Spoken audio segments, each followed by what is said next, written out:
This is a Hot Pie Original. Hi, and welcome to the Amy Edwards Show. I'm your host, Amy Edwards. I am, of course, so thrilled and grateful that we are here together and that you are here and showing up for yourself. That's badass. We're here to rock life, to up-level ourselves, to find ways to become our best version. And so many times it boils down to loving ourselves and learning our own tools to do that more effectively all the time. That's why we're here. We have a rad guest today, Bjorn Duphot, also known as the Queen of Shade on Instagram. He goes by all the pronouns really, but she is fantastic. I cannot wait to share her light and wisdom with you. And it was such a beautiful conversation. So let's get going with today's episode.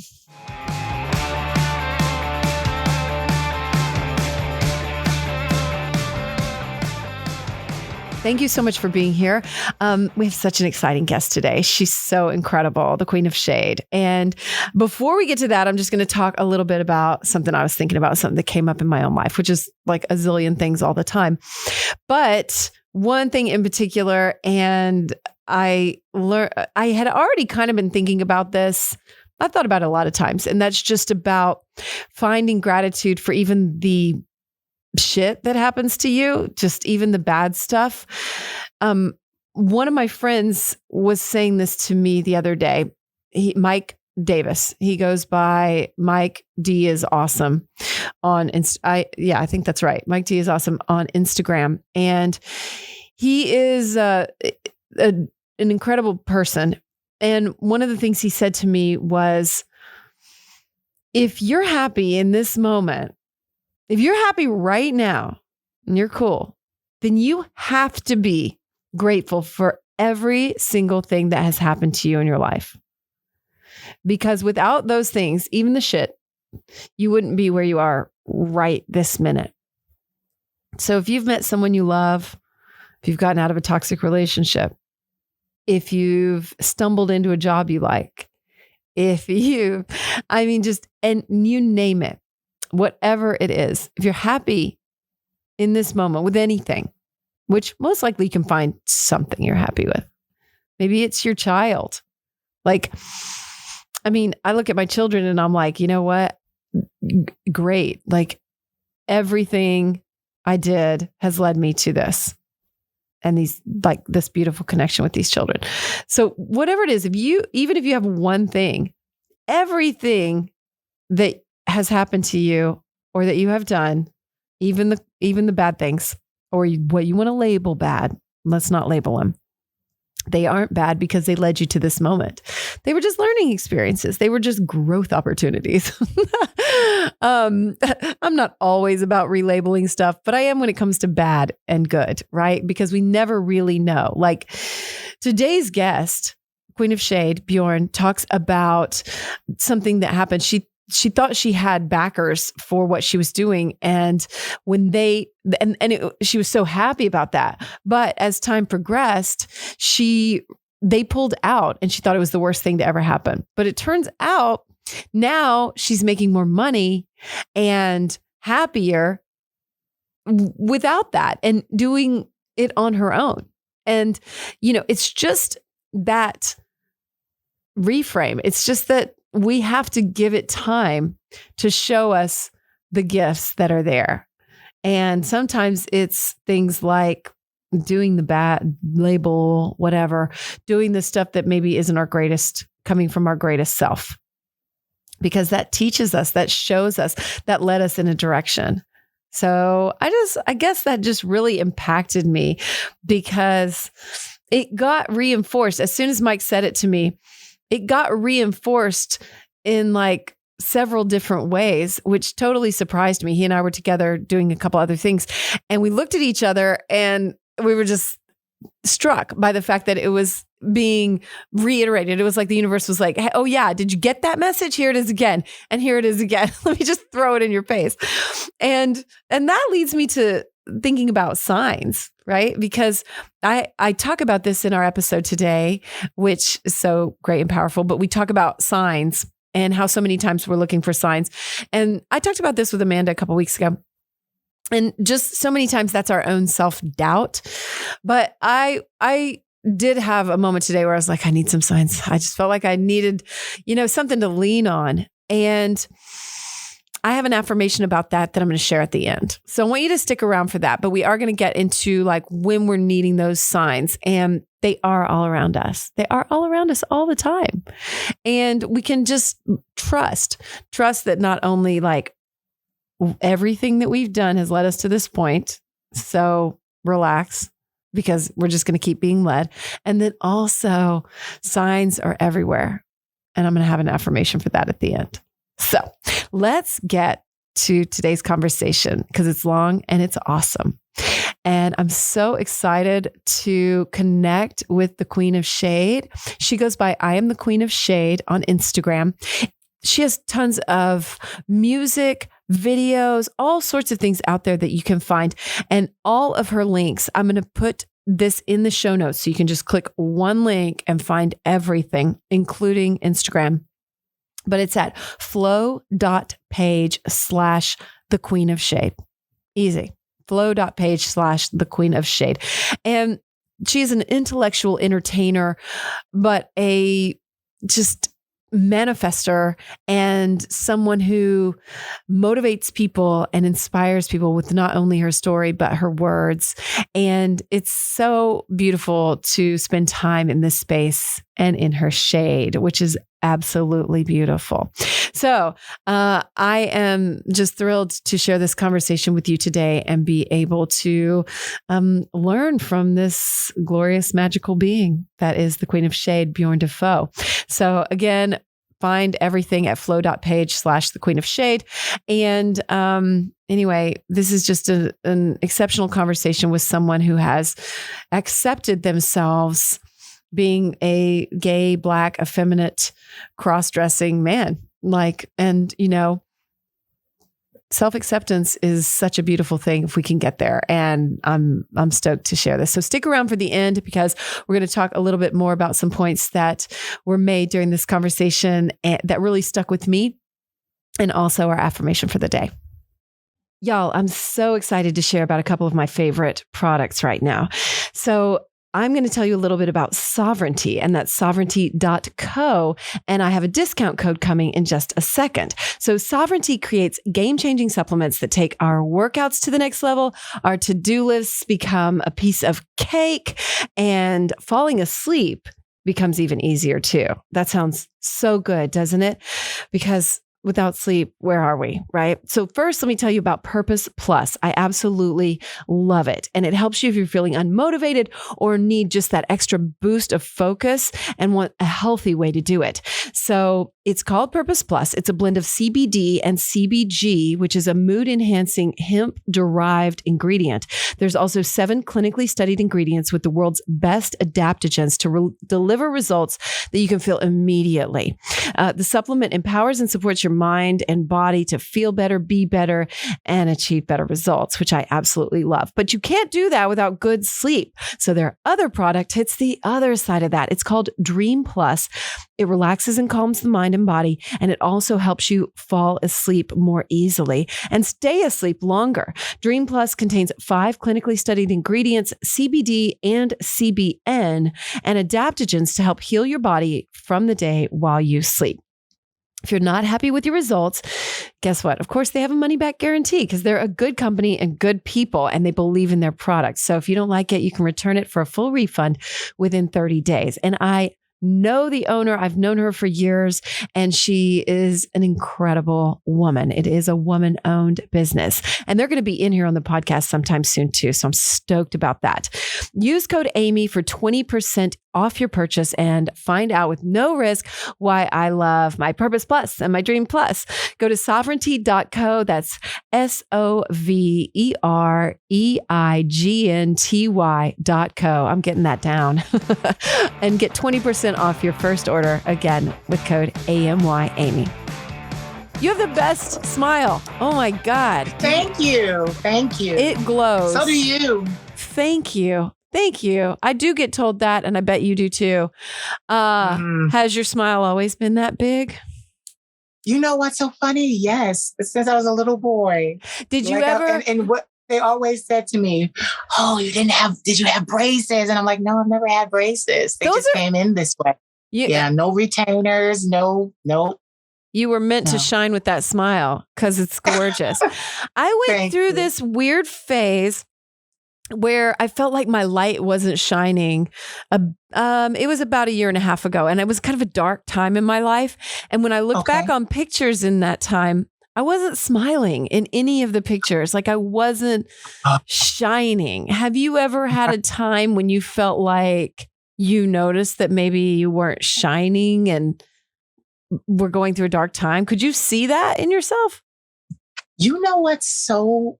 that's a good question, Amy, because one thing about me is I've always been spiritually in tune. So even when I was at my darkest, I still smiled because, and I know this is going to sound crazy, but I smiled because I knew somehow, not knowing the method, that I would get through it. I knew. So like all of my life, when I think back, I always knew that even at my darkest time, oh, you're going to get through this. No problem. It's okay. It's temporary. Yeah. How do you know that? Just know. You know what it is? It's called a knowing. Yeah, it's a knowing. But I don't know if we wanted to jump right into that, but I have spiritual gifts like that. That also helps me. One of the gifts that I am using and talking about right now is the gift of sight. So as a seer, I could kind of see my life getting better. And I didn't always know the method. But I use this saying all the time. I always say, I am so very thankful that I don't look like what I've been through. Yes. Yes. You look like you've had just a shining, easy life. Like, look at you. You're like flowers and smiles. We're going to dissect it and we'll find out that it wasn't always so shiny. Yes. Just these two. I want to dissect it because it's very interesting that you have this fullness to yourself and this fullness of acceptance. And I'm really excited to talk to you about that because I feel like it can inspire so many people to more fully accept themselves, even if they are, unconventional, right? Which you are for sure unconventional. So where would you like to start on something like that? What comes to mind? Okay. Well, I like the word unconventional. I do like that because that's exactly where I'll start. I was different all my life. I was different. Being a member of the LGBTQIAP community, I didn't really quite know that early. I was speaking about this earlier to your producers. I just was myself. I just knew how to be myself. I didn't know what labels were. I didn't know what responsibilities of those labels were. I was a ball of energy. I've always been that. And I knew from the beginning how to just be myself. I always had, and here's the words, I've always had a very strong sense of self. It's just always been there. And that sense of self has literally saved my life because the world around me did not want to accept my strong sense of self. They wanted to tell me, you belong here. You belong here. This is what you do. This is what your responsibilities are. And so being I'm a Libra, an air sign. So part of me, I would always say, like, even when I had to conform, because we all have to do that at some point or another. Even when I had to conform to either stop an attack or stop brutality or, fend off, whatever was going on in my life at that time, I always knew you have wings. You're going to be all right. So being unconventional is something that I was labeled early. You're so peculiar. You're so different. You're not like all the rest of the boys. Why don't you do this? Why don't you be more of this? Why? So I heard that and it was like, but I like myself more. Oh, that's so strong. That's so much strength because so many times we give into that pressure At least I know I have numerous times in my life. And cultivating that strong sense of self, it doesn't come naturally to most people. Mm-mm. Mm-mm. What do you tell those people? You know what? Then I have to be honest. Let me go a little late. Let me layer deeper. Let's get deeper. That confidence and that strong sense of self really was tested in my life. You know, when I was in college, I'm going to be 39 in September. Happy early birthday. Happy early. What day is your birthday? What date? The 29th of September. Okay. Yeah, I'm a Libra. Cool. Yeah. So what happened was to really, really test that resolve. In college, I went to college, and my second year of college, I was diagnosed bipolar type 1, PTSD, having PTSD, which is now PTS syndrome, and acute anxiety disorder. Now, those things hit my life in college, but the reason why they came to a head is because, like you said earlier, I didn't have an easy life. My mother was 17 when she had me. Wow. My father was 28. So let's talk about, okay. I always say that's a crime. Everywhere I go, I say that's a crime, but that's their crime, not my crime. Right. So my father's crime. But we started in the inner city of North Philadelphia. So it has been a climb. My grandmother was a teacher, certified teacher. She taught with the Philadelphia school system, the school board of education. She became my way out. She became the woman that would lead me to culture and to understanding and to a better education. She did that. When I was about 10 years old, her and my aunt, they moved us to the suburbs of Philadelphia, which was Willow Grove, Pennsylvania, about 45 to 50 minutes outside of the city.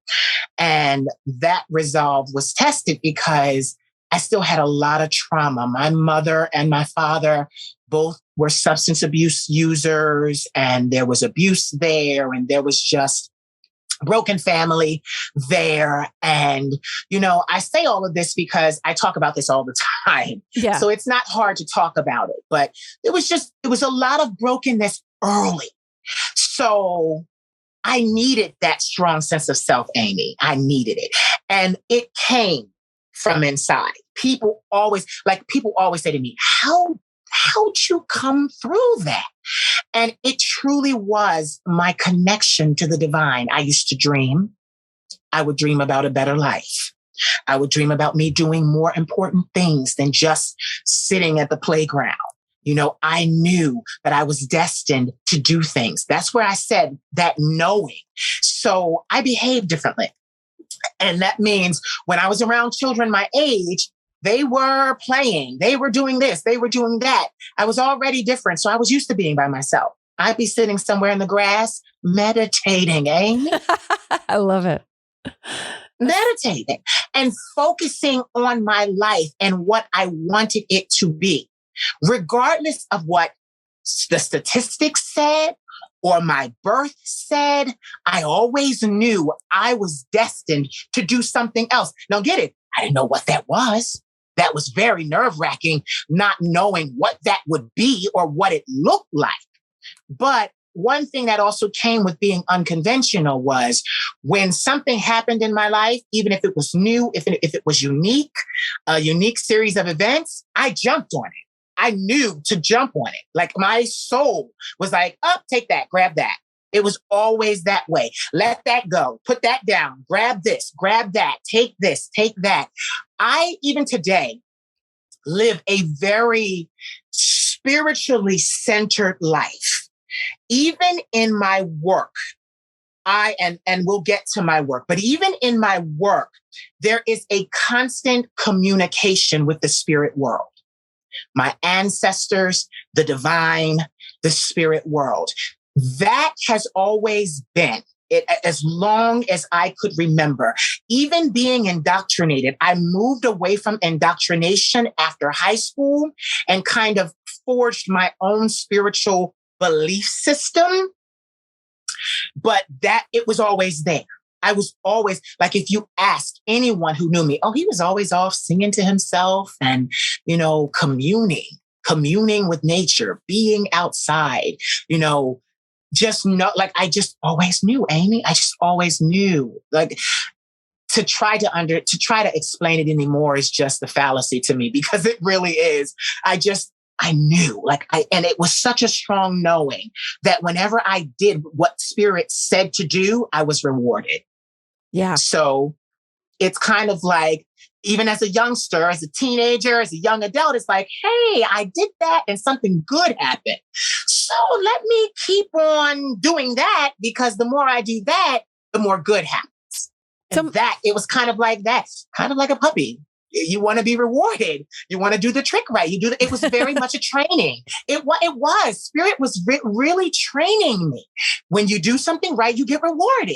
When you do something wrong, you have to deal with the consequence. It won't end you, but now your way has been barred, and now you have to take like 5 or 6 steps out of the way. You can't just take the straight way there. And that's what happened. Yeah. What were some of those lessons? Can you think of anything off the top of your head? Yes. Okay. Number 1, I was walking down the street. I was 8 years old.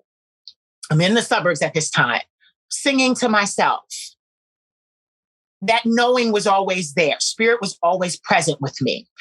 I remember being bullied for the sound of my voice so brutally. It just was so bad. It never stopped.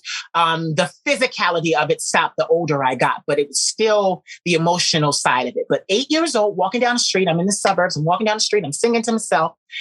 And I said to myself, and to my spirit and ancestors, I said, I like the way my voice sounds. Now, this is 8. This is before puberty. This is before any change. I said, I like the way my voice sounds. Please, don't ever let it change. Literally. Wow. So that's 8.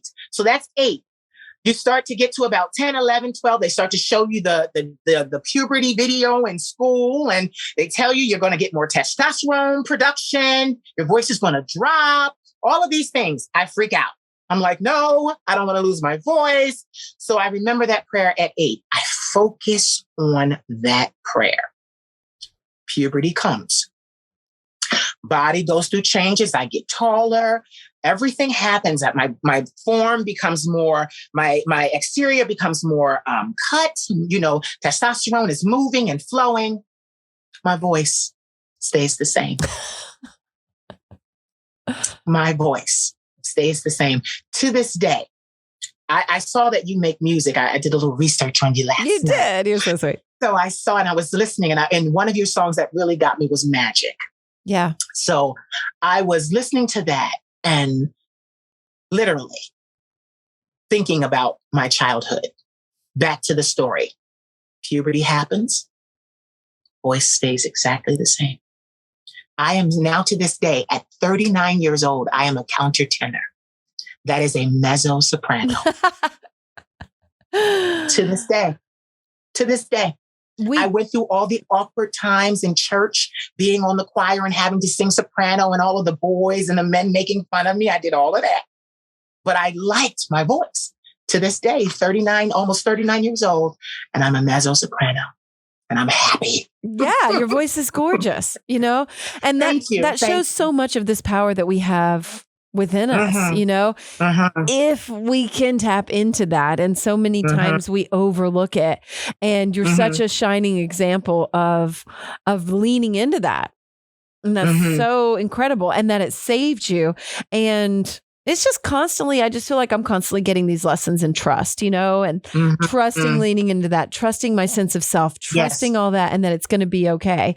And yesterday I was like, oh God, I had a minute of a sinking spell. And, I'm curious, you mentioned your spiritual belief system. And I think this is a big part of that, I'm guessing. Yeah. And I don't know. Do you have sinking spells? Like, what do they look like? Heck yes. Okay, good. Yes. Because I don't want people to think you don't, No. Yes. And I'm glad that you said that. I want you to understand something, and I want your viewers and your listeners to understand too. I am not perfect. I have the same emotions that every single human being on this planet has. The difference is I have been given the tools to work through them. A lot of human beings lack the tools to actually work through their own emotional state.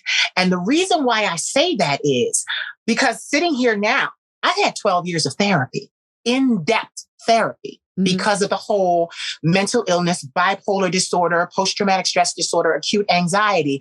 And my childhood, it was hard. It was rough. It was brutal.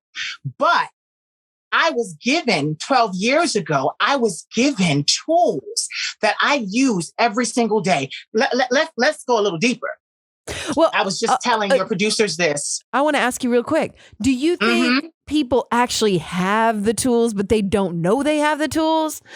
You know what, Amy? I'm glad that you said that, because that's usually what happens. Because even in therapy, you're doing the work. Right. It's not the therapist. Right. So yes, I would agree with you saying that they have the tools. They just don't know how to work them. Yeah. And you're right. Yeah, I agree. I agree with that. Just a thought. So, I agree wholeheartedly with that. Yeah. I just want to encourage people, because I don't want people to feel like, well, I don't know. I don't have the tools. Like, it's like they're in there rattling around somewhere. Yeah. And we're being shown all the time. Like, if somebody's listening to this podcast right now, like, you're being shown something right in this moment. So are you going to pay attention to the sign and go, okay, well, what are these tools that are rattling around within me? Right. So anyway. And you know what else, Amy? Yeah. I noticed too that most of the time we don't become aware of tools until we need them. You've got to need them. You're absolutely right about that. So probably the challenges that we face are actually blessings, because they are a gift to show us a tool that we have. Oh, now I know how to deal with this. Yeah. Ding, ding, ding, ding, ding. You're absolutely right. Yeah. So what I'm getting to is I've had, a very hard, very challenging life, but I'm not upset about it.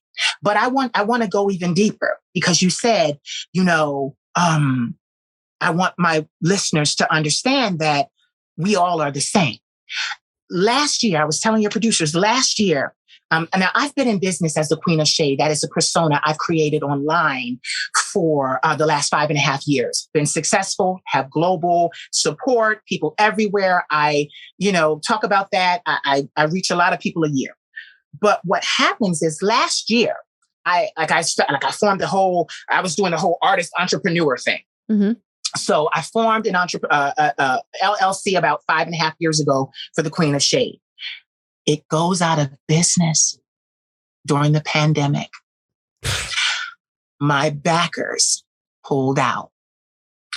And I'm telling you this because I want people to see.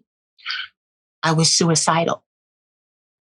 I almost took every single pill that I have portioned out for over a month of medicine that I need, because I take medicine for my conditions. I almost put them all in my mouth, got in my bed, and went to sleep. I was so low and devastated. And the reason why I was so low and devastated was because I did not see the split happening. This was my family. I felt so betrayed. And these were the people that had in times past had come to my rescue doing this to me. I felt so betrayed that I couldn't even think straight.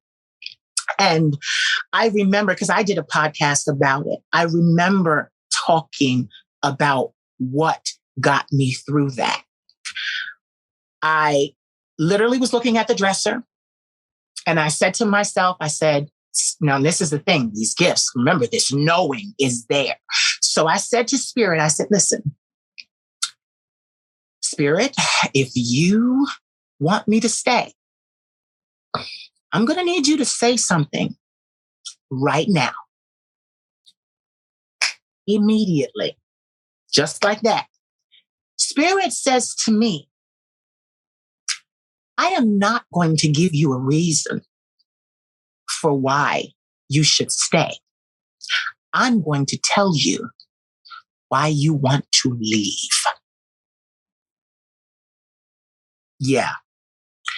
So as spirit started to talk, spirit started to tell me, you want to leave because you feel worthless, because you feel like no one has paid attention to you, because you feel like you've been slighted, because you feel like all of these things are going wrong.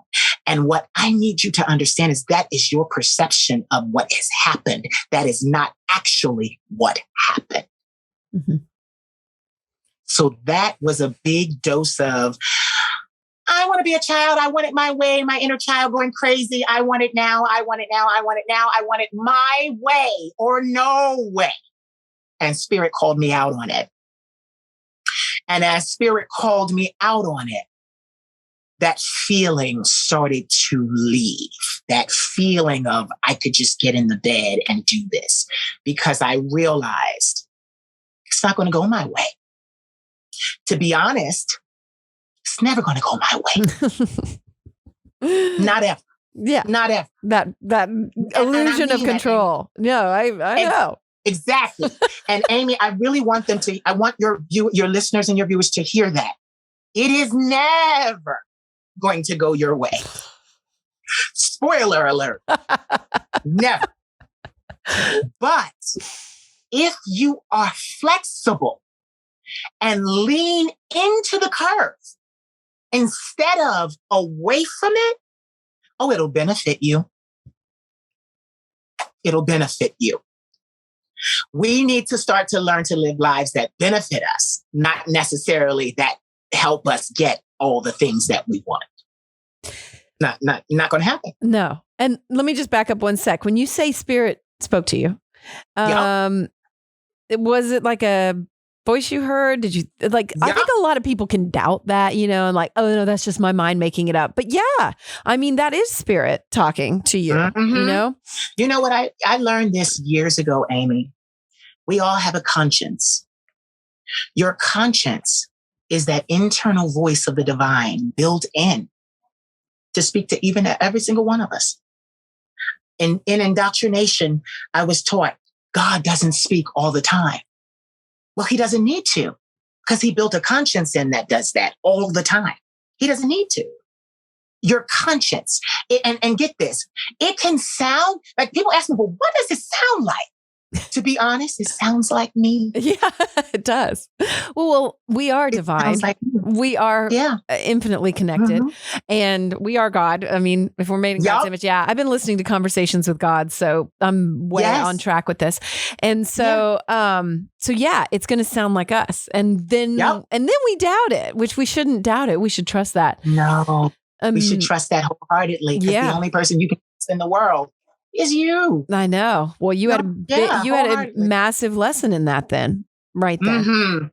It was deep. I never did that again. I apologize. Yeah, it was deep. I apologized to spirit in the universe for thinking that because it wasn't going my way, I could have the right. I could take it upon myself to just leave. Right. But guess what? You just said something though. Because we are God, we too can decide to leave. That's right. We too can. See, when we start talking like that, that's too much power for people to realize. They're like, oh, no. It's too much responsibility, too much accountability. But in that moment, spirit, because at the same time, I didn't really want to leave. I just wanted it to go smoother. Yeah, I just wanted new backers. Like, you see, I just wanted new backers. And it happened. It happened later, but like, people, we need to stop overreacting so much. Yeah. We overreact so quickly and hit DEFCON 4 for something that we can really think out if we sit down and be honest with ourselves. You don't want to end it. You just want him to pay more attention to you. You just want him to notice you, to say that you're pretty, to say that your hair looks nice today, to say that the fragrance that you are wearing moves him or her. Yeah. You just want to be noticed. You don't want to leave. You just want money in your bank account. Yes, Amy, yes, please. That's everybody. That's everybody. Please, just a little bit more.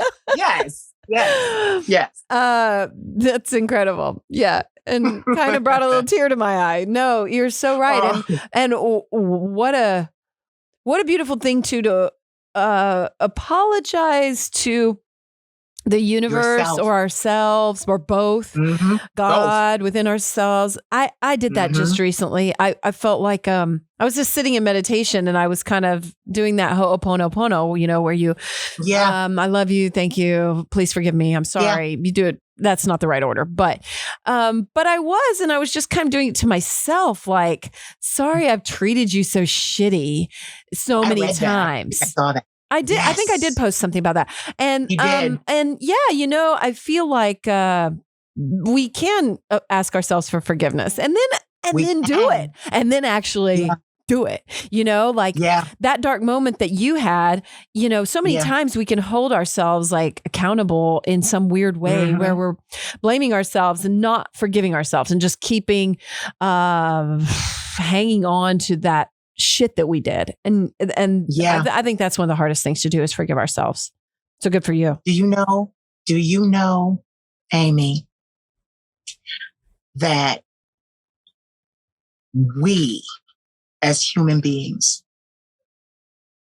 we don't forgive ourselves. We are the meanest and the most brutal to ourselves.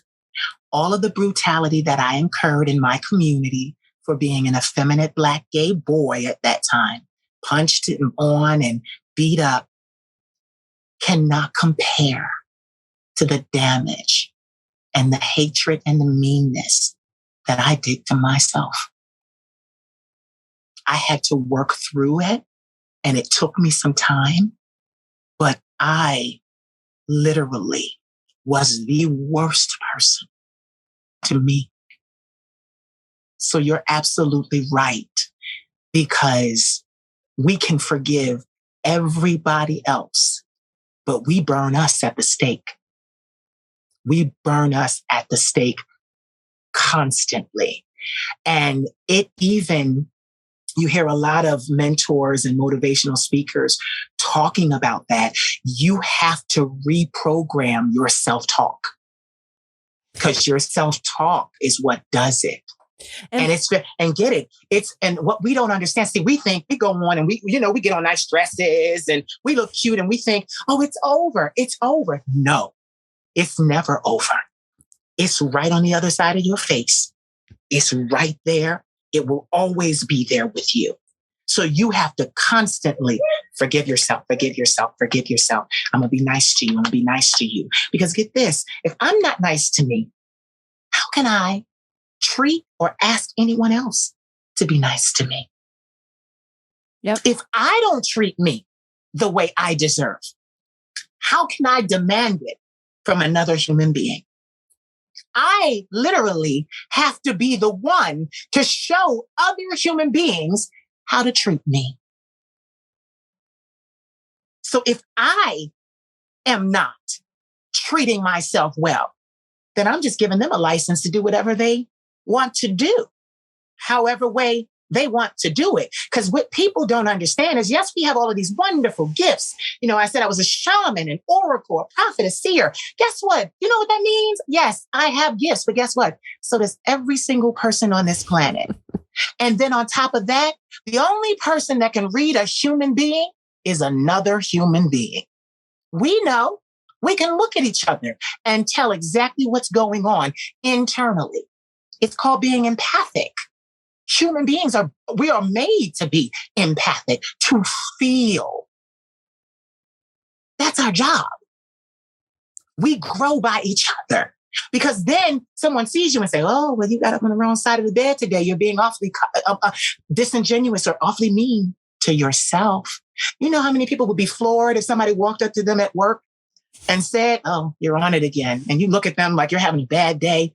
And you look up and they're like, you're beating your own ass again. Do you know the reaction, the surprise, the utter shock that would be on your face? Like, how do you know? You would look at them like, how do you know? Because I'm human. I know. Okay. And I know because I do it too. Exactly. You are me. I am you. And I am you. Exactly, Amy. Exactly. Mm-hmm. We don't hear thought leaders speaking about that enough. You are me and I am you. Yeah. I know what's going on with you because I know what's going on with me. We are connected. Mm-hmm. Mm-hmm. Yeah, everything that you just said, that was super powerful. And I just experienced that again today.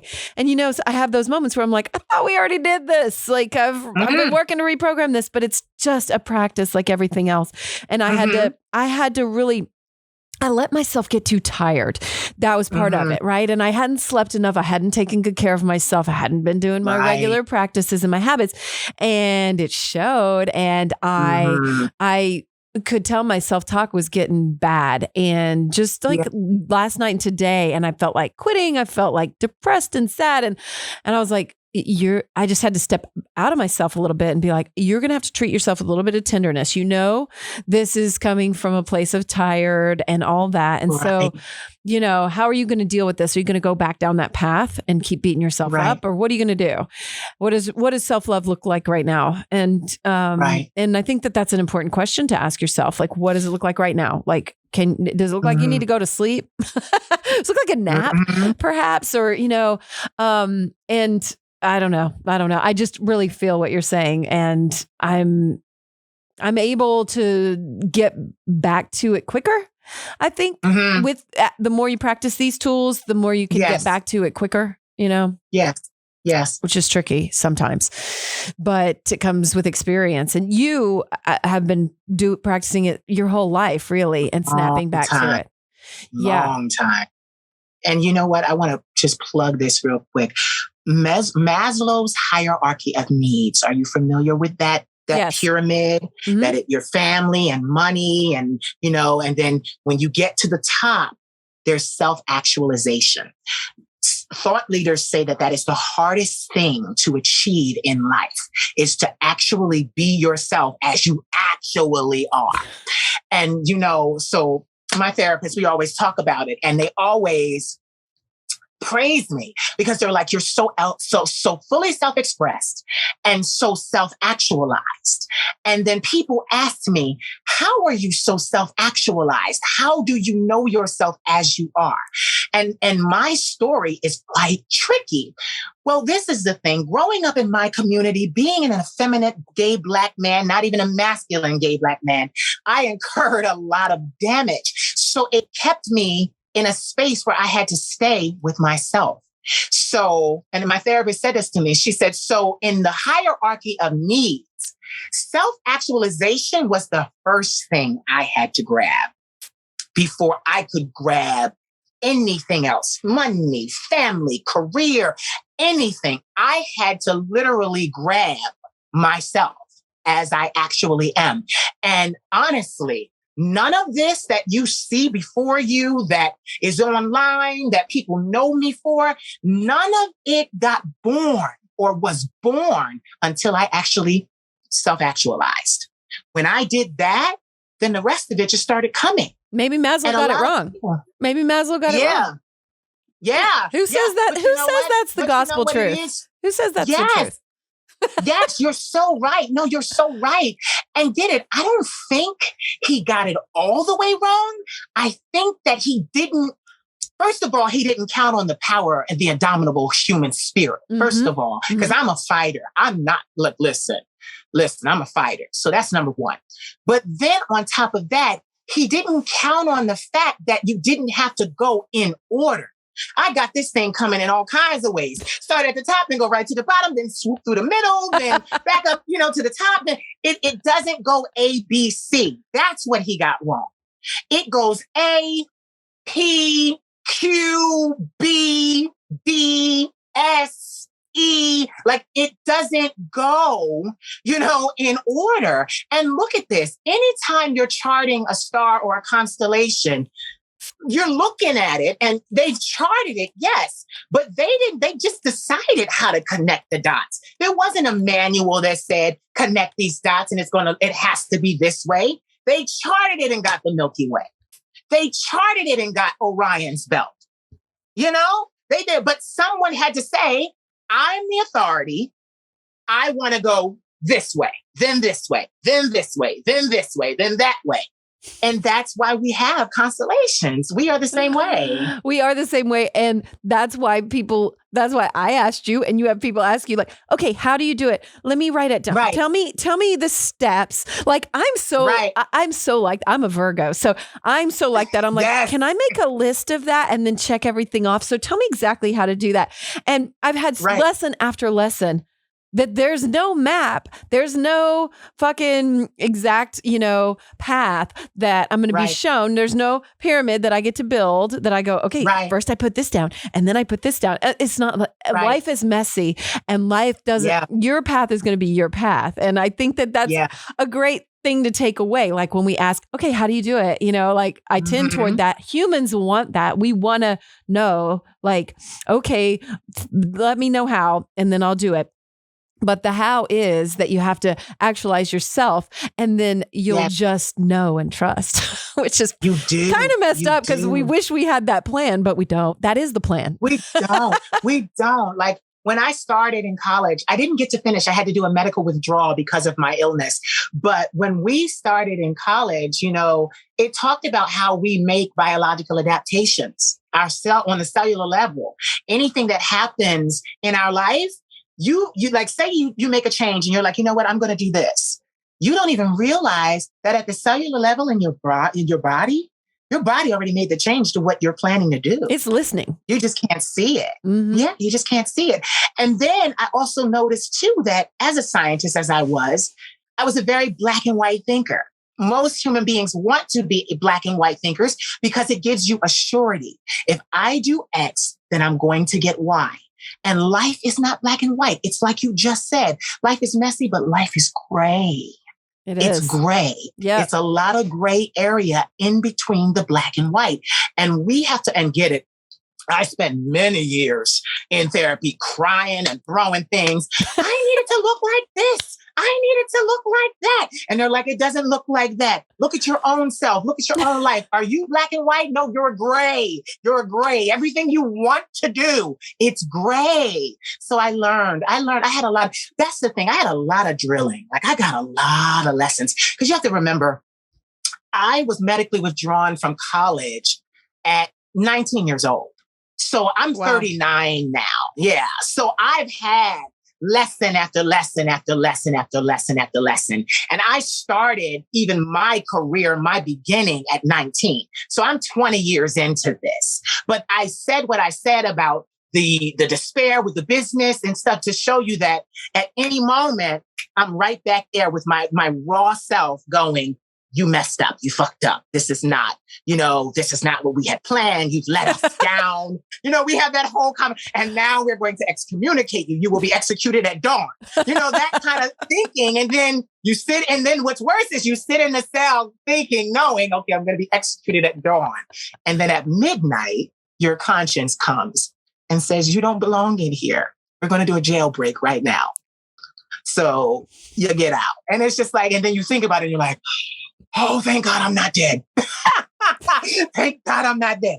Thank God I didn't just go through with all of that. Thank God I'm still here because I actually love it here. And it's like, I love it here. I do. No matter what happens, I love it. I know. I just had a moment like that today when I was like, you just get like these little moments of like the cell and being, in that little dark spot. And I have to shift it. And I'm like, no, I really love this. I love doing the meditations and I love what I'm doing and I love it, and I was like, our stupid minds get away from us. But you know what's so true too? And I know you've probably already done this because I saw it on your website. Sometimes go off the grid with it. What do you mean? Go off the grid. What I say is, okay, meditation. There's a certain way you meditate. Oh, yeah. Well, today I'm going to go over there and meditate. I made a note. I'm not going to think about this. I'm going to think about this. Yes. That's the thing. And you said it like, and you're a Virgo and I'm a Libra. We're right there. I'm Libra. Venus. I'm a moon in Pisces and Libra rising. I think that's correct. Ooh, So, yeah. see, I am, and what am I? Sun sign is Leo. I'm an Aquarius moon. Okay. Aquarius. Yeah, so I get the spookiness. But well, no, but that's you know what you were saying. This is what you were saying. I made a note of it too. Don't go in order. You don't go in order, and that's what I do. Exactly. I am a huge proponent of that. Don't go in order. Yeah, that's all. That let me tell you something. Life is the best when you don't go in order. Honestly, Amy, I was telling your producers before you came in, looking so wonderful, radiating today with your, with your drink in your hand, your coffee in your hand. And I'm like, I was telling them, like, I started as a recording artist. Now, if you call me a recording artist, I am offended. I am offended beyond compare. I cannot look at you. I am offended. Because now I am this motivational being and this empath and this shaman and seer. And I mentor people about being their best selves. That is where I feel most alive, is what I'm trying to get to. This made me feel most alive. Paying attention to this work in myself. Because I can't work on anybody else if I'm not working on me. Mm-hmm. So motivating myself and then being able to, and I often say this a lot because I have videos I do on social media. My videos, they speak to me first, then to my followers. Same. So if I need something, I go there and I'm looking at what I said, because it is really a channeling situation with me. So I go there when I need something and I'm like, whew, okay. All right. And then I have to sit with it. And then I have to own it because I said it. It came out of my, infinite wisdom, because I believe wisdom is infinite. So it's not something that is finite. So I believe wisdom is infinite. So it came somewhere, while I was channeling, while I was saying the lesson was for me. And then I shared it with the world. Looking good while staying comfortable. That's definitely a product of this pandemic and something that we're all striving for with how we dress these days. I know I am.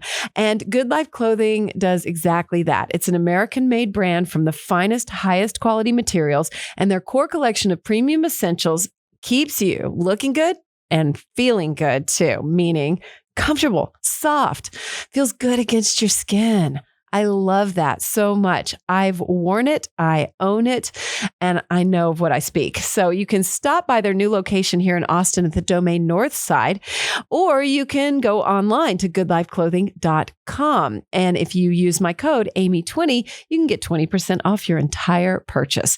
The code is, of course, again, valid at goodlifeclothing.com. So elevate your game with Good Life, goodlifeclothing.com.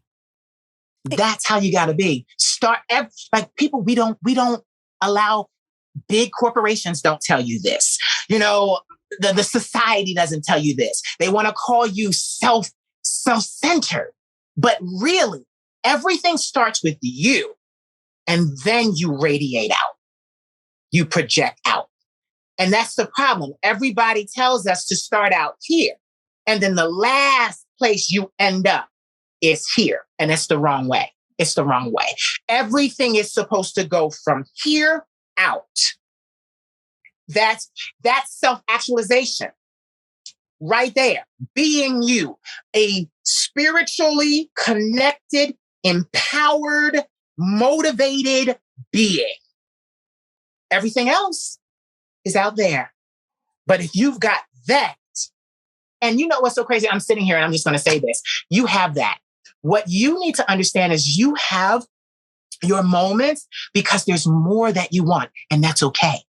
But you have each and everything that you're saying. You have a great light about you. I noticed it when you came in earlier, and I said something to you. I said, "You look great today." Yeah. And then you said, "Oh, thanks." And I said, "No, your energy." You said, "Yeah, your energy is looking great." You're like, "Well, no, physically you look great, but that your energy looks great. And you're like, oh, okay, thank you. Like I see like that. So it's like your energy's in a good space. And it's not because you're doing everything perfectly. It's because you're alive and you're kicking life's ass every day. Yeah. I had an interesting conversation last night with some ladies that are just total badasses that I haven't seen in a while, but I was an activist with them, and we were all activists with Moms Demand Action. It's about grassroots, like making the world safer and less people getting shot, essentially. So, but we were talking about, some of us have stepped away from it in the last couple of years, including myself. And I was telling them, I realized that so much of that is outward work. And I realized I had to pull back and really do some self-work in that time. And it was just exactly what you were just saying. And it's an interesting balance. And I wonder how you feel about that, because I know that, you care a lot about rights and things like that. And so it's interesting though, we can get carried away in those outward things. And I just found it such a good growth and learning experience to pull back within myself. And again, there's like a paradox there that we've got to do it ourselves, and we've got to do that self-work in order to make any difference, really. And otherwise it can really bring you down, that other stuff. And you've got to be so solid here before you can get out there. Anyway, I don't know. That just came to mind, but it's so true. Yeah, it's so true. It is so true.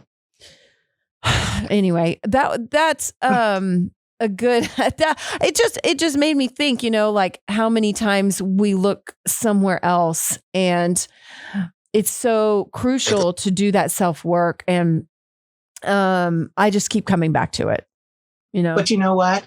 You're so right. When you said that, it cued me with something else to say. It's so crazy because when I started, let's go back. I started as a singer. Yeah. I write my own music. I'm not going to plug. This is just, it's for a reason. Now, you can plug if you want. I don't care. No, because I'm about the message too. Yeah. I'm about the message. It really is big to me. I love to help people.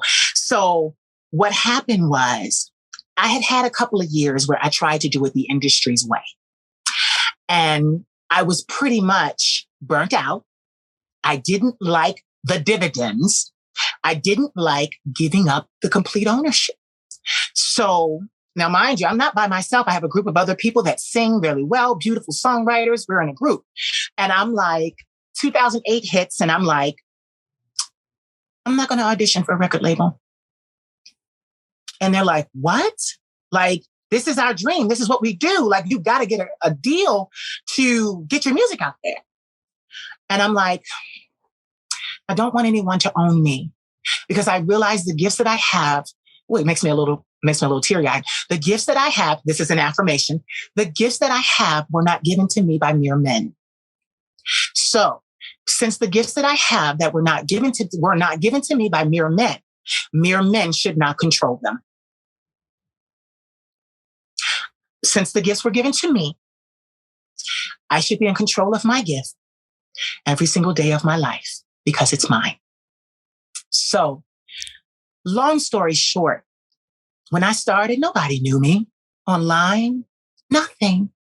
I had to release my album twice. But the second time, it took off like wildfire, to the point. Now look at this. And this is the only reason I'm saying this, because I realized, come here. People said, well, you don't sound like anybody else. Your music doesn't sound like anything we've heard. It sounds like a different genre. What genre is that? I had to create my own genre of music. Now, mind you, while I was doing it, I was scared, because all I wanted was a Grammy. I do know. So then I had to, but get this, I had to realize, Amy, that in taking this approach to music, the way that I did, I would never have a Grammy, because I'm forfeiting their way and everything that they do and the way that they reward. I would be out here on my own. And that was the scariest thing. But as I kept working, now they call me, oh, are you working on any music? And I'm like, yeah, I'm always working on music. Oh, could we hear something? No. Are you sure? You'd be a really good fit to do this or to do that. And I'm like, no, thank you. I decline. And they're like, well, you need to get in front of people for music to sell. I'm like, yes, I know. And they're like, well, we can make that happen faster. Speed is not what I'm after. And they're like, what are you after? Longevity. For the rest of my life, I don't want to be the flavor of the month. I don't want to be what's trending right now. This is a career to me.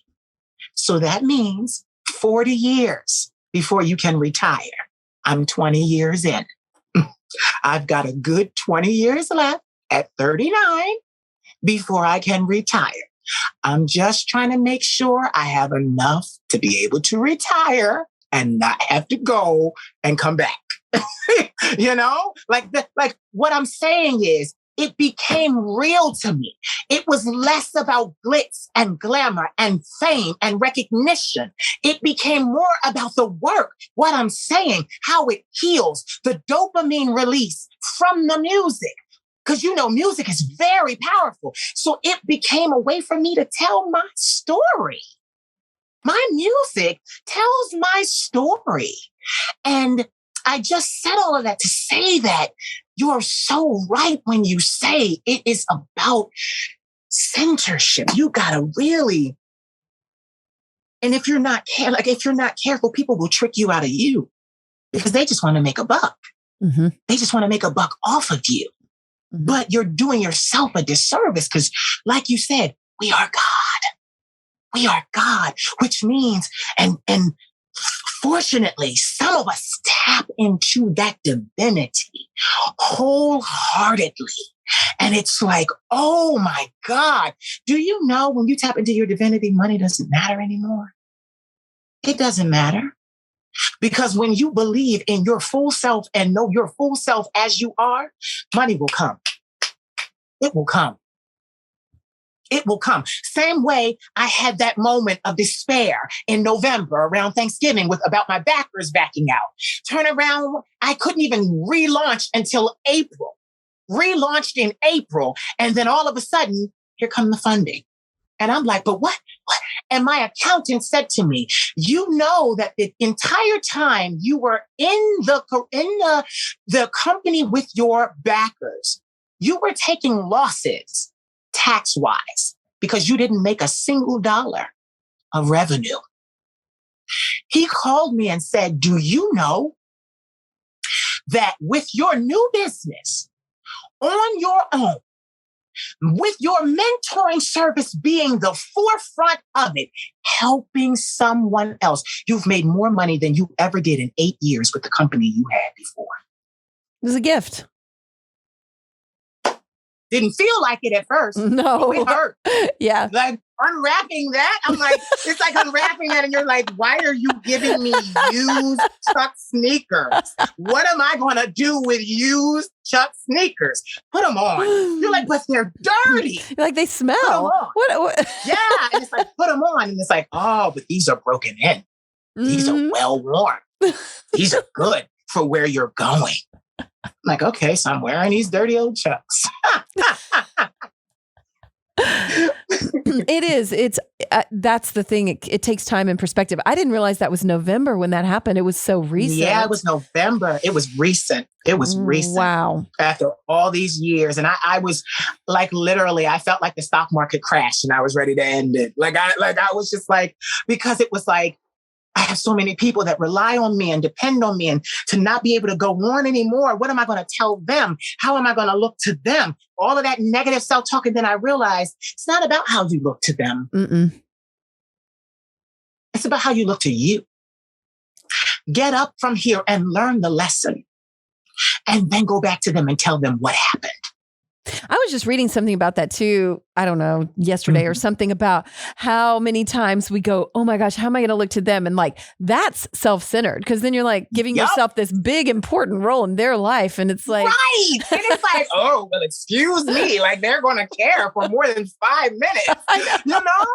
They're going to go on to the next best thing. They're going to go on to themselves and probably beating themselves up in whatever way they need. Yes. Yes. But you know what I realized too? I realized because you're a star. I'm just going to say that. You're a star. That. Thank you. That's very kind. So I received that. Thank you. Thank you so much. But what I mean is when I say you're a star, it means that you are so tapped into the cosmotic powers that be.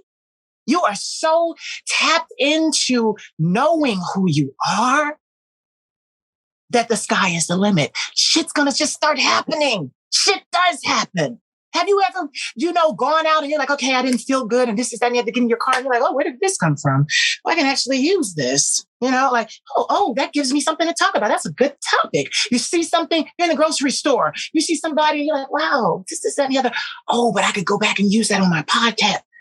Ideas are all around you, and ideas translate to intellectual property, and intellectual property translates to revenue. Like, it's just like, oh my God. So I don't get mad. That's the one thing that happens now. When I'm detoured, I don't get mad. I do get uncomfortable, but then I immediately start looking for how I can use it. That's good. That's what I do. I was just having a moment about signs today, and I'm glad you said that because I totally agree. Like we can so easily not pay attention to the signs that are right there around us. Like you just said all that stuff about being a star and all that. And I think that anybody listening should take that to heart. Listen to it. You're hearing it for a reason. And like, who knows what little things just happen that we can pay attention to every single second. And I had a moment where I was like, I need some signs. I need some signs. And, I was like asking for signs when I went into my meditation day when I was driving and I was like, oh my God. Part of me was like, shut up because they're always there. Will you just pay attention? Yeah. So open your damn eyes. Yeah, I'm the same way. I'm like, I need a sign. I get that way. I need a sign. and spirit will say to me, you're alive and you're still doing what you were created to do. That's the sign. There it is. That's the sign. The ability, because that's what people want. They're like, how do you have this ability? And that's the part where I'm just like, I came with it. Yeah. It's what I am. You like have it, and you have it too. And you have it too. And then I go, oh, but you have this. And this is how you use it. Mm-hmm. I do that all the time. Like being where I am, and especially in tune, I can help people use it. I'm like, this is how you use it. You can help people find it and see it because so many times we just, one thing, the signs, so many times that's just our own doubt. Like, that's all that is. Yeah. You gotta be careful with doubt.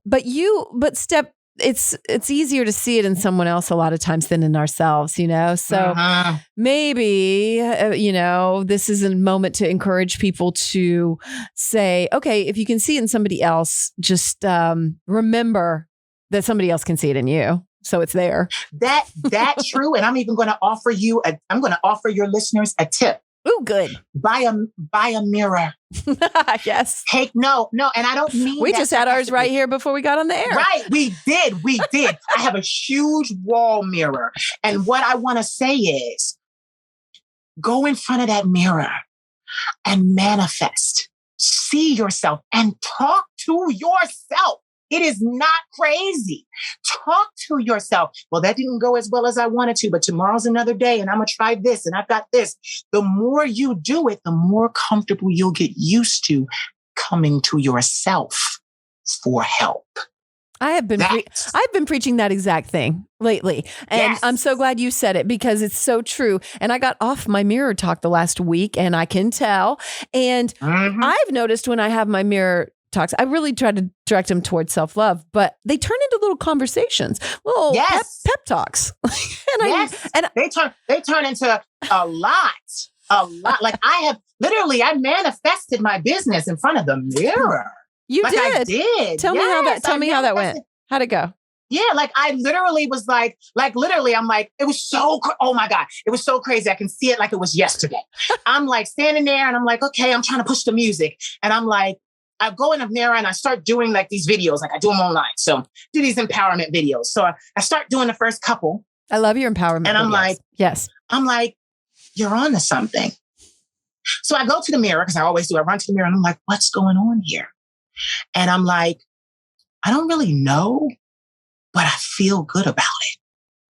And it's like, and then here you go. Everything happens in the mirror, but I don't have props, but I don't have stage hands. I don't have costumes. I don't have the things that I need.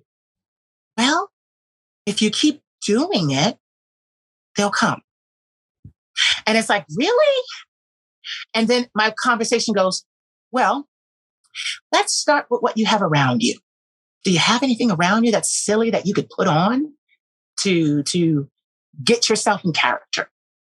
So I look around and I'm like, my grandmother is a devout Christian. Now, me, I'm not a devout Christian, but I believe in the divine and I reverence all deities because we're all deities. So she's a devout Christian. And the reason why I say that is because she's one of those Christians that dresses up on Sundays with these huge, outrageous hats. She has over 110 or 112 of them. I love it. I love it. So get this, without her permission, I start wearing her hats and getting on camera. And it starts off as a joke. It's cheeky.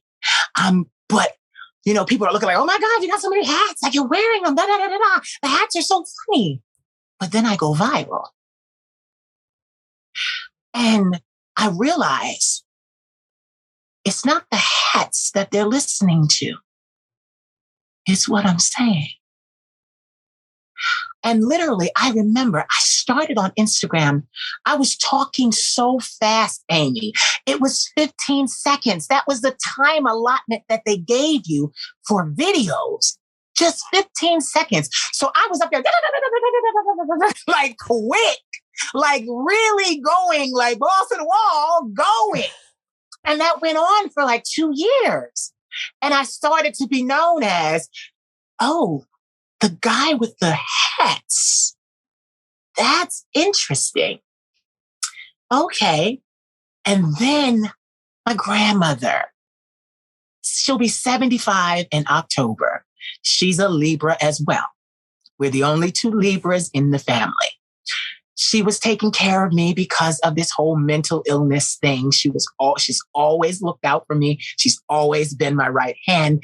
She says to me, you didn't ask me to use my hats. You didn't ask to borrow them. But you're on to something here. Keep doing it. So I had her blessing.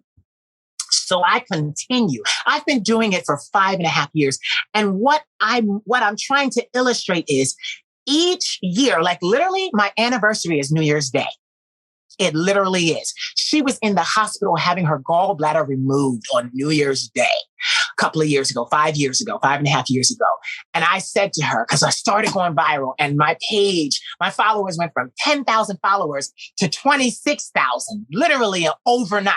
And I'm like, so here I am, logical Libra.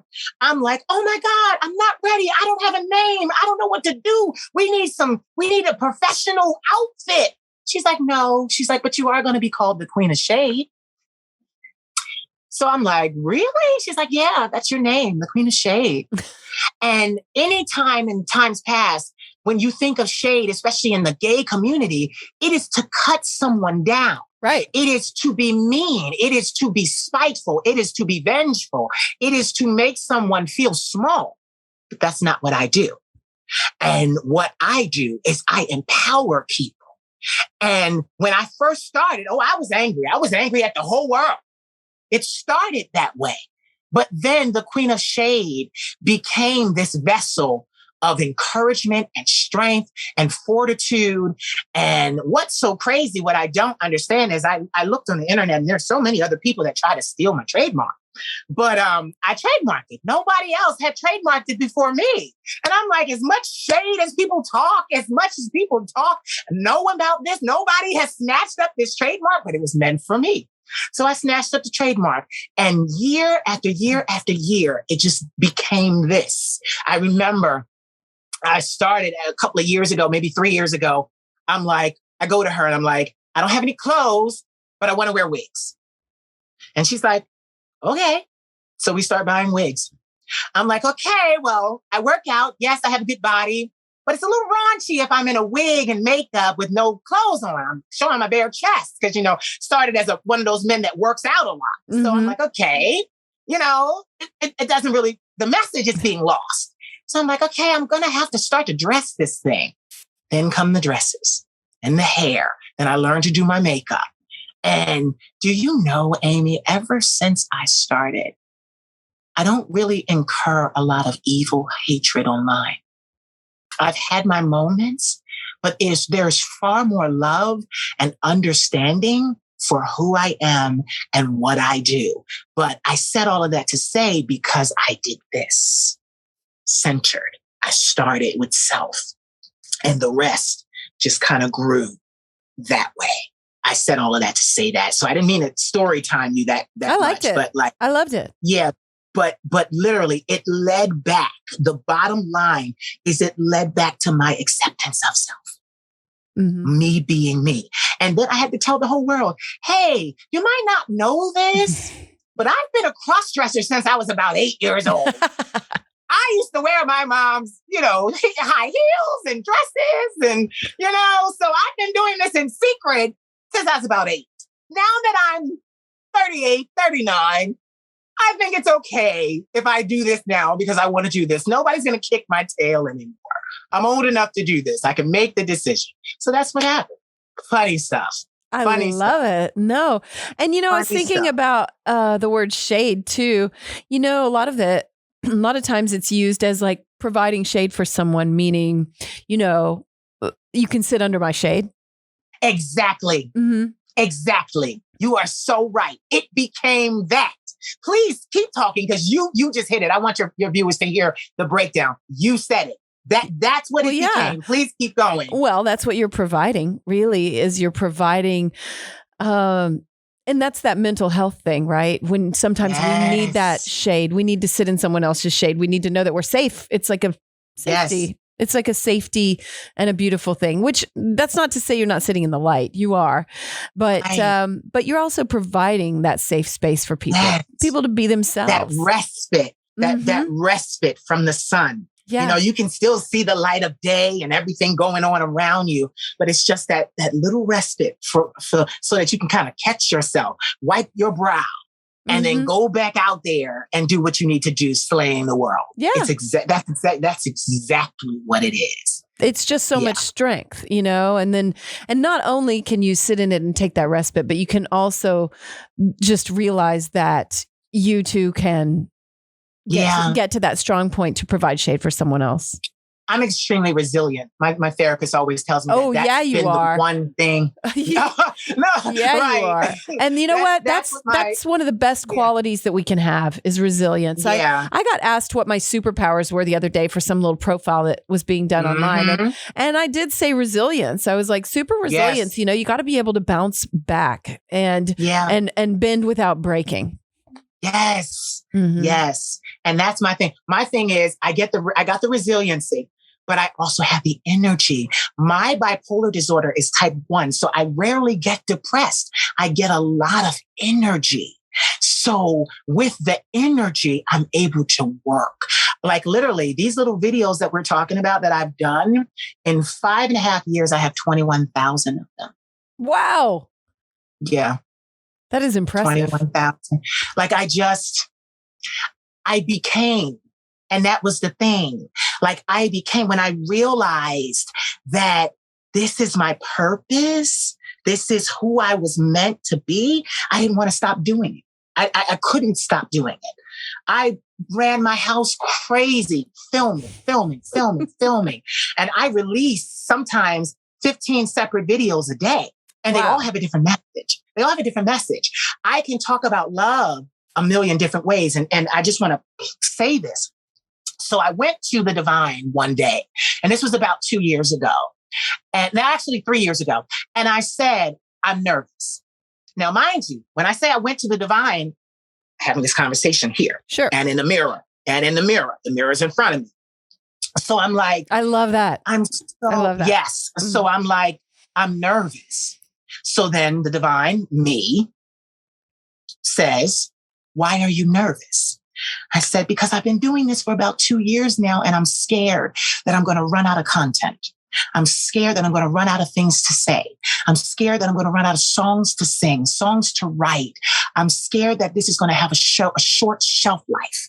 I'm nervous. Do you know what myself and the divine said to me? Tell me. The divine said to me, Bjorn, that's my name. You are tapped into an infinite source. So if you are tapped into an infinite source, you have an infinite amount of possibilities on what to say and what to sing. You will never run out of content or material because you are infinite. And when I realized that, that was it. I've been going and going. I script those things and I keep going. Songs come, I keep going. Like, I'm not afraid. I had to remove the fear. That's what that talk was, because when fear comes in, fear is a natural emotion, first of all. I always say that to my mentees. Fear is a natural emotion. It comes in, sometimes it warns you and lets you know that your adversary can harm you and that you need to have respect for your adversary. But in the face of fear, bravery can present itself. You can be strong. You can be courageous. You can have valor. You can have courage. Those things don't come unless presented with fear, and you choose another option than to run. So I was like, oh my God, I literally got rid of all fear because I realized I can do this. This is something I do regularly.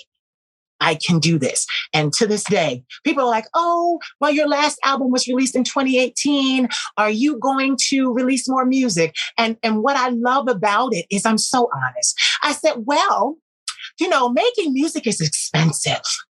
When I have the currency to be able to do another album, I'll do another album. Like, I can flat out tell the truth. I don't have to worry. And then I'll say, and by the way, you can still come to my channel and get those kick-ass messages that you're getting from it. Yes. There's so much freedom in connecting to self. There's so much freedom in connecting to self. There's less bondage when you are with you. Yep. And you're more free to tell the truth, which that was one of your things is about, you use the truth, you said, to get your point across. Yes. And that's the thing, being truthful with yourself. But then that frees you up to say those things. And I've tried to pay attention to those little spots in my own life when you might want to make things sound better than they really are. Like, oh, yes, I'm writing some things, or whatever you must say, instead of just flat out saying when I have the funds, and who cares? Who cares? Right. And the thing about it is too, they'll wait because they know you will deliver. And when you deliver, you give 100% of your best. They'll wait. I didn't realize that. They'll wait. They will wait. Yes. An album from you being authentic with all that you say will wait. They started saying it to me. Oh, honey, that means this album is going to be amazing because you're not trying to be someone else. You're not trying to do something and ride a trend. You are giving us these lessons in song. Mm-hmm. And that's exactly, literally, I had some problems in 2018 with my album. Now, little old me, I'm like, okay, nobody knows me. What's going on? In 2018, my album, when I had some people try to steal my trademark, my lawyer issued a cease and desist letter. We got rid of that, took care of that. It was fine. It was safe. Then what happens is my album got leaked. I was devastated. because I just recently said on my podcast, I went down to Atlanta for the first time meeting my producer. I caught an upper respiratory infection. And literally, my stay was supposed to be 2 weeks because I was busy with the Queen of Shade outfit. So I'm like, okay, I'm going to come down here. I'm going to sing this in 2 weeks and I'm going to leave. I ended up staying a month, had an upper respiratory infection, sang that album with an upper respiratory infection. You want to talk about badass? I did that album and it came out brilliant. There were some songs I had to sing over and over and over again. And I was taking my ginger and my honey and my tea and, taking care of my voice. But I worked really hard for that album. It was 24 songs, Amy. It got leaked. I don't know how, don't know why. And literally they got 20 of the 24 songs. So my lawyer, I'm crying. I'm hysterical. I'm talking to my lawyer. Oh my God, this is just the worst thing that can ever happen to an unknown artist. I'm like, oh my God. So he's like, it's going to be okay. It's going to be okay. We have to issue these digital copyright media, these Digital Media Copyright Act takedown notices for all the search engines. Keep doing it. Amy, I literally issued at least 25 takedown notices to Google and Internet Explorer for them to keep taking down my album. Because every time they took it down, it popped up on a server through Russia or somewhere where we had no jurisdiction.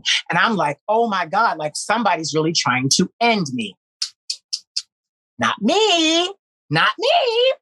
So get this. I always write music. I always have a tune in my heart. Do you know what I did? Wrote new music? I did a deluxe album. But look, I'm type 1 bipolar, superpower or medical condition. I get a lot of energy. My voice is better by this point. Amy, I do a deluxe album. Not only do I put the 20 songs on there that they got, I add the 4 and then I add 26 more. The deluxe album has 50 songs on it and I released it right at the same time that the album came out. Amy, the reason why I'm telling you this is because I was shitting bricks. I was like, oh my God, what am I going to do? This is going to cost me so much money. But I did it. And immediately, all of those, whoever was behind it, stopped putting up the leaked 20 songs. Because if you looked up my name now, not only would that come up, but the deluxe album with 50 songs on it would come up. And I'm like, oh my God. So what was crazy, now mind you, to wrap this long story up, I get notices in the mail, one for every single song that I had on my album. So it was 50 notices, a bunch of envelopes came to my house. I'm like, I open it up and I'm not understanding what it's saying about securing a mechanical license. So I'm like, oh my God, I call my lawyer. I'm like, I'm getting sued for my own music. I'm getting sued. He's like, what do they say? Send me one of the notices. So I scanned it in my scanner and I sent it to him. He's like, no, these are the streaming services asking you for permission to mechanically copy your music. And I'm like, what do you mean? He's like, this is Spotify, this is Shazam, this is Deezer. These are these companies. Mm-hmm. And I'm like, what's going on? He said, well, congratulations, Mr. Unknown. You are now a mainstream artist. This only happens to mainstream artists. Then not only that, but then the Harry Fox Association reaches out to me. They only represent mainstream artists and now this unknown. So through all of the trauma, a blessing happened. It worked out for my good. Always. And I couldn't believe it. Listen, too much has happened to me. We'll have to do that on other shows because, literally. But no, too much has happened to me for it to be. I tell people all the time, so much has happened to me I can't lie at this point. I just have to tell the truth because you're not going to believe it anyway. But yeah, so much has happened. But yeah, being myself, trusting myself, I literally was panicking, and then spirit gave me the solution, and it shut down everything, put the kibosh on everything. My music now plays in 56 countries. Beautiful. 56 countries. Yeah. It's just like, oh my God. So yeah.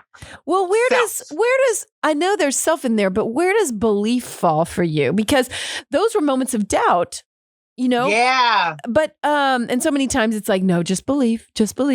But this is proof that maybe even if you don't believe, it's still going to happen anyway. Get this.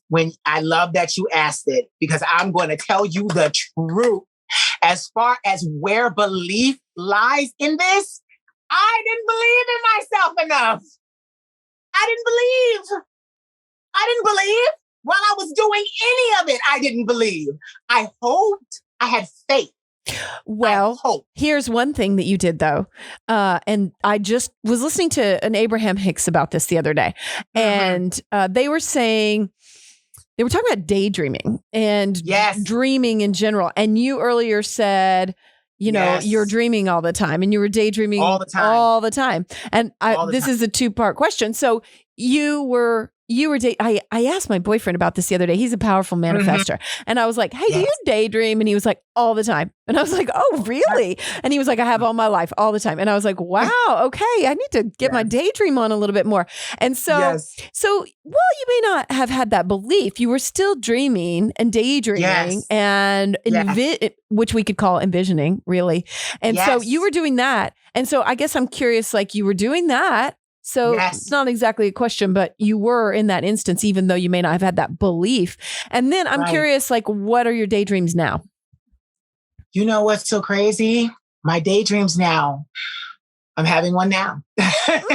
As soon as I look away, when I look away, it's like the movie screen starts. I'm seeing Paris. And I'm seeing me hug friends that I haven't seen in 15 years. I see happiness there because that's where I want to be, Amy. That's where I really want to live and be. So my daydreams keep telling me that by hook or by crook, I will arrive at the place that I most desperately, most emphatically want to be.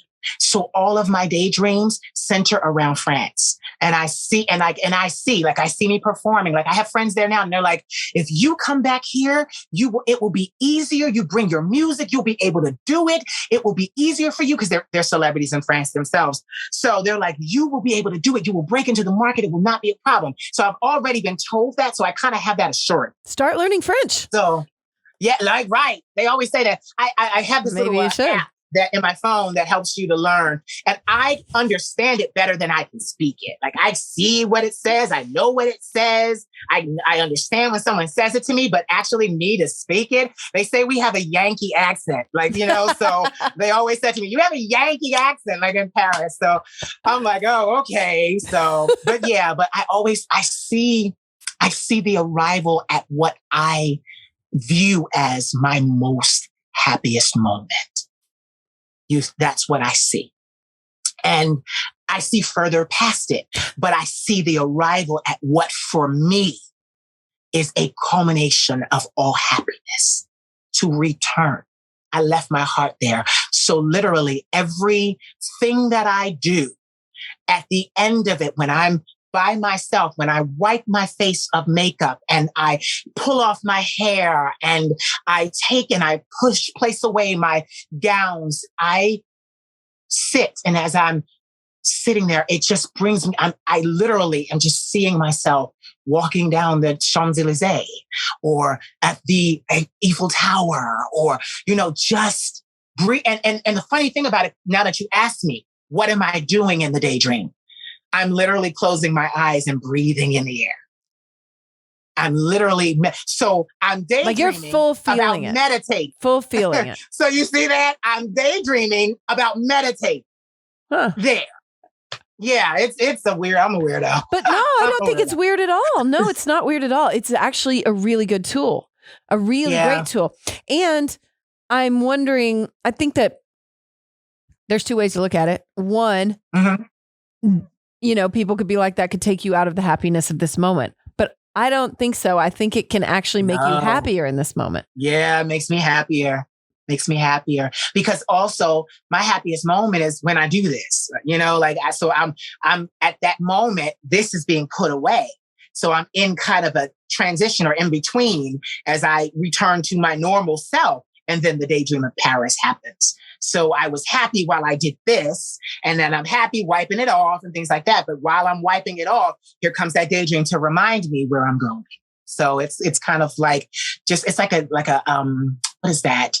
Like a mechanism inside of me to just keep me motivated and focused. Yeah. Okay. Well, you just said something right now. Let's talk about, you just said my normal self. Yeah. Mm-hmm. How do you see that? Yeah. Like, this, you don't consider this your normal self? No. No, I don't. And you know what's so crazy? I used to say that, the Queen of Shade is a character. No, she's not. She's a deity. She's a deity she's a deity that was sent through to me. I like that. And honestly, when I am the Queen of Shade, it's not the same. I'm not the same. When I am down and I'm Bjorn and I am living my life, I still have the same, I still have access to the strength. I still have access to the assurity, to the power, to the knowledge, to the confidence. But this right here, not Bjorn. This is not Bjorn Duphot. And it's so crazy because I've gotten better at channeling her. Like I've gotten better at allowing her. Yes, she uses my voice. Yes, she uses my face. Yes, my body. I've talked about it on my podcast and they're just like, oh my God, this is so bizarre. And I'm like, well, sweetie, life is bizarre. It doesn't always add up to a beautiful equation. This is my existence. They ask me, well, how is it that you're so good at what you do? I'm like, well, I'm telling you, this is how good. And this is why I'm good. You can either take it or leave it. This is a deity. She uses this being, uses this body. And then when I put this away, she takes because it's kind of like a respite, I can't do and be this all the time, but I can have self-love. I can daydream. I can do my shaman work. I can do my seer work. But this is like a pinnacle of all of that. It's like, okay, we're firing on all cylinders here. Like you get even your producers were saying to me, you get the visual as well as the knowledge. It really does matter. It matters. And it's a deity. She's a deity. I think I was surprised by you using the word normal, maybe, because your normal is just going to be your own normal. It's not going to be that's your version. It's not compared. Yeah, it's not compared. It's not compared to society or anything else. My normal is me. That's right. It's compared to just me. When I say normal, it's really just me relaxing out of this. Right. Like, that's what it is. Still because even when I take my mentee calls, I'm out of this, but I'm still firing. But when they ask me certain questions, I still feel the deity come. I still will feel it. Like when I said to you, you're a star. What you are seeking, you already have. That's what she does. Mm-hmm. That's what she does. Yeah, that's really beautiful. And it goes right back to what we started out with, that unconventional, that, I remember saying that to my ex-husband once, and I was like, maybe your normal is just different than everybody else's. And he thought that was so funny, but it is. Your normal can be yours. Your conventional can be your conventional, which is unconventional for everybody else. It's true. It's true, because at the end of the day, no one has the same life experiences that you do. And if they do, they're still going to take away from those experiences something altogether different than what you took away from it. Oh, two people can have the exact same experience and come away with something completely different. It's so fascinating. It's like children that grow up in the same household. Mm-hmm. I have 3 siblings. We don't see our life the same way. None of us do. So like you can live in the same household, have the same experiences, and totally walk away with a different perspective. Mm-hmm. Absolutely. Absolutely. What have we missed Anything that we missed that we want to cover today? Have we missed anything? No. I'm like, we got going and we hit the gas and That's how I do. That's how I do. I'm like, let's get right into it. And when you said it, you were like 3 minutes in and you were like, let's go to another level. And I was like, yes, let's go to another level. We hit the gas. I am just so grateful that you showed up the way you did today. I mean, you show up like this in life. I know that. And you show up online. I've watched your videos and listened to some of your podcasts. And I'm just so grateful for the way that you show up and the example that you set for others to live their lives. Yeah. It's my life's work. It's what like glitz and glamour aside, it's just my purpose. Yeah. It's my purpose. And you can be just as shiny as you want to be when you're doing it. I'm a believer in that. Yeah. Well, then as we go today, I want to turn it over to you and just ask, what do you feel called to either reiterate or share or just go into or anything that calls to your heart before we go that you want to share? Sure. The one thing that I want to leave with your audience, it makes me a little teary-eyed. I want them to always remember to be kind to themselves. Because the world, life, society, norms, roles, gender roles, all kinds of things are going to come that want a piece of you. But at the end of the day, I want them to always remember, when I say be kind to yourself, I mean in your self-talk, in your treatment. Get that sleep, Amy. Get that sleep. Get that sleep, because the sleep will make you better. And who knows? You may dream about something that you can bring to the world and that they didn't have it because it wasn't done your way, Mm-hmm. So my thing is, be kind. There's enough things out here in this world that are going to come for us, that are going to challenge us, that are going to try us, that are going to push us to our limits and our levels. There are going to be a lot of things we lose to and have to start over and refight, just like a video game. You die at the big boss. So there are going to be many big bosses in our lives that we are not going to whip on the first try, the second try, the third try. But we need to be kind to ourselves and enough that we're able to say, don't matter, as long as it takes, because I believe in me. I believe in me. And I don't care what anybody says. I'm not going to drop my own back. I have my own back, no matter what, no matter where I go, no matter who I'm with. I've got me. And that is what I want to leave with your audience. The way you see me show up is because, and the way that you are showing up is because we've got us. We've got us. It doesn't matter what's going on around us.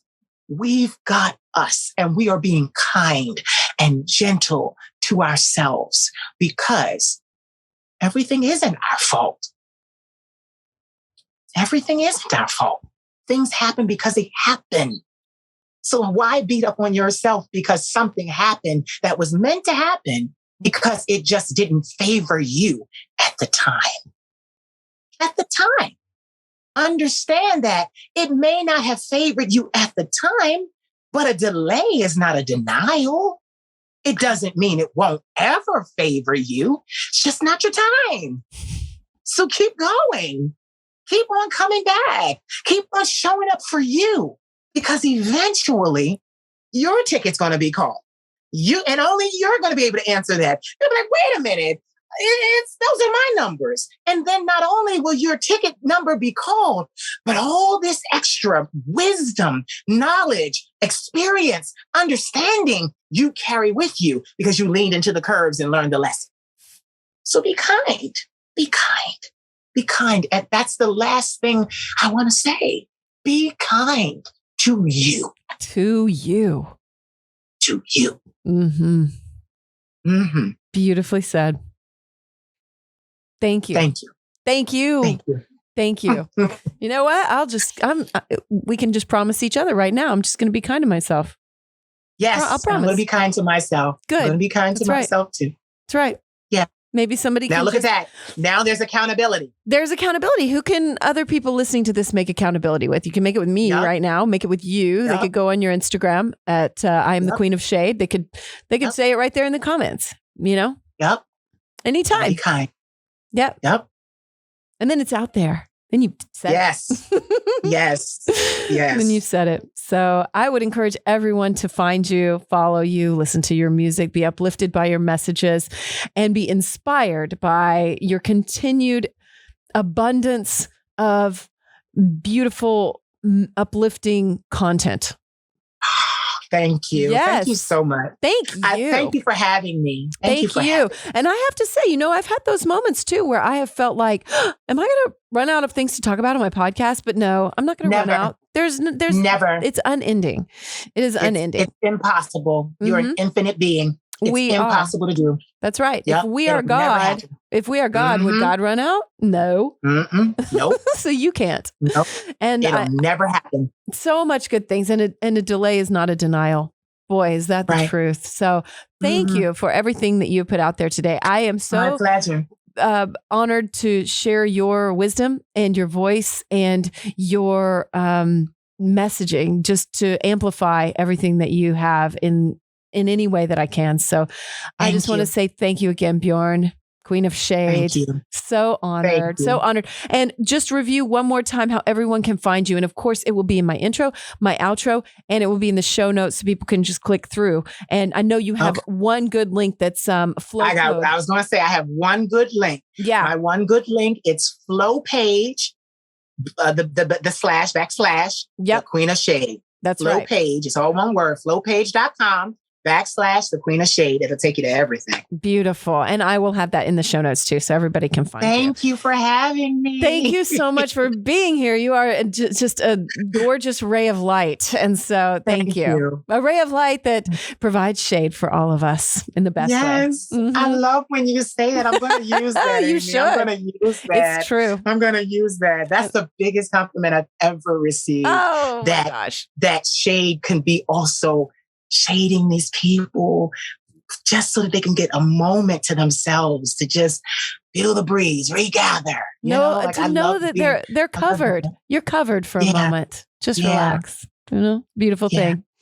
I love you. I love you. Thank you so much. You too, darling. Yes. Love you too, darling. Mwah. So much love and light to you. Thank you.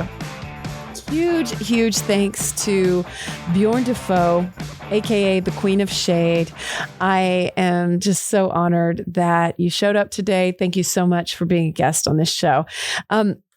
Remember that you can connect there with the Queen of Shade at I am the Queen of Shade on Instagram or online at flow.page / the Queen of Shade. And of course, the link is in our show notes. So you can go there to connect, which I highly recommend. The videos are great and very uplifting, and there's an abundance of content, right? So one of the things, I loved the final message about being kind to yourself. I just had a moment about being kind to myself. And like I said in the episode, it's just about approaching myself with some tenderness and not falling back into those old patterns of beating myself up. Those aren't good, right? Those aren't serving us. Those aren't serving us our highest good. We think we're being realistic in those moments, but we're really not. What we're being is lower vibing, for sure. Like that's that lower vibrational state. I loved that. That really stayed with me. What she said about that, all the bullying, all the shit that she's been through in her life doesn't even compare to how bad she beat herself up. So that's where we can start, just stop beating yourself up, use it to learn. Like we were saying, thank ourselves for all of it. And, can we just be kind and just be grateful in that moment, be kind to ourselves and be like, thank you. Yeah, hell yeah. It got me here. And now here I am listening to this podcast, wherever you are. Here I am learning. Here I am showing up. Here I am, honoring the moment and getting as present as I can be. And here I am. It all led me here. And that is kind. That is kind to yourself. And that is beautiful. And that's going to feel good. And feeling good is a good thing. We're not here to feel bad. We're not. I keep listening to Abraham Hicks, and they're constantly saying, like, we're here to feel good. That's what we're made for. So lift yourself up, lift others up. It all flows out. So I talked to you today about signs. We talked about signs. I talked about signs in the intro, and just looking for signs. And one of the things that I wrote down as an affirmation for myself today, I wrote it in my little planner that I use. It has a little space for affirmations, but even if you don't, even if you have like a little notebook to-do list, even on your phone, put it on your home screen, make a different affirmation, make a pop-up, make a message to yourself. But this is one: I am a magnet for signs. Because if we tell ourselves, I'm a magnet for signs, and just start telling ourselves that and affirming that, you're going to start seeing signs more and more all the time. So you are a magnet for signs. I am a magnet for signs. It's a great affirmation. Write it down on a Post-it note, stick it on your mirror. I'm a big fan of that. I am a big fan of you too, and us showing up and up-leveling our lives and making things rock more all the time. So grateful that you're here. Thank you so much. Rate, review, share the podcast if it has meant something to you. I am so, so grateful. Please do, because it does matter. Thank you so much for everything, for showing up. And thanks again to our guest, the Queen of Shade, Bjorn Duphot. So grateful. I guess that's it. I guess that's all of our business today. Subscribe to the newsletter if you haven't yet. It's at amyedwards.com. Big thanks to everyone at Hot Pie. I had Colton in here today. Thank you, Colton.